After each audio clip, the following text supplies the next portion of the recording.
Hi hello வணக்கம். இன்றைக்கி என்ன பார்க்க போகிறோம்? சின்ன குட்டி பிளாக் உங்களுக்கு போடுறேன். கறிவேப்பிலை துவையல் செய்வது எப்படி? ஏன்னா இன்றைக்குள்ள காலங்களில் நிறைய பேர் இன்றைக்கி சின்ன படைங்க குழந்தைங்க யாருமே கருவேப்பிலை சாப்பிட்டதே கிடையாது.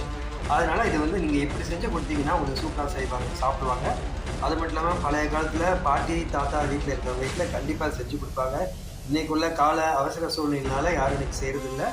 ஸோ இன்றைக்கி இதை எப்படி செய்யலாம்னு செய்து காட்டுறேன். வாங்க வீடியோக்குள்ள போகலாம். ஃபஸ்ட்டு இவ்வளோ கருவேப்பிலை வச்சுக்கோங்க. செகண்டு பச்சை மிளகாவில் வச்சுக்கோங்க. மூணாவது தேங்காய், கொஞ்சம் புளி. இதுதான் எங்களுடைய இன்கிரீடியன்ஸ். ஓகேவா? இப்போ என்ன பண்ண போகிறோன்னா இந்த மூணையும் மிக்ஸியில் போட்டு அரைக்கணும். மிக்ஸி ஜாரில் எல்லாத்தையும் போட்டாச்சு. ஸோ நான் பச்சை மிளகாய் சேர்த்துருக்கேன். விருப்பம் இல்லாதவங்க காஞ்ச வெத்தல் கூட சேர்த்துக்கலாம். ஆனால் எனக்கு கருவேப்பிலை லைஃப்பில் ரொம்ப இன்ட்ரிவியான ஒரு பொருள்.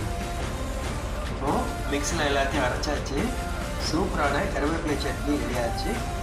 இப்போ அடுத்து என்ன பண்ணுறோன்னா கடாயில் எண்ணெய் வச்சு வெங்காயம் கடுகு போட்டு இதை அப்படியே கொட்டி தாளிச்சிடும்.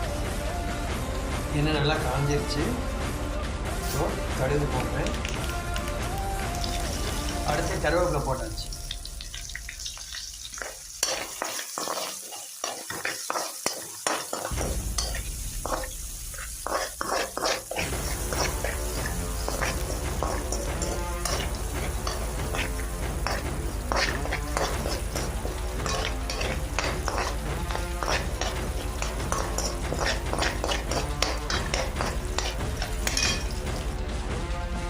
நல்லா பொன்னேரமாக வந்துருச்சு. அரைச்சி வச்ச கருவேப்பிலை தூக்கி உள்ள போடுறேன்.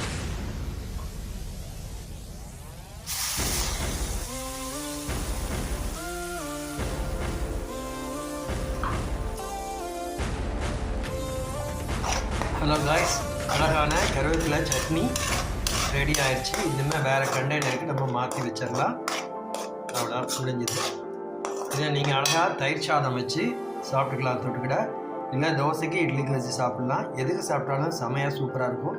ஓகே, மற்ற ஒரு வீடியோவில் உங்களை சந்திக்கிறேன். இந்த வித்தியாசமான ஒரு இதில் பார்க்கலாம். Tata, bye, see you.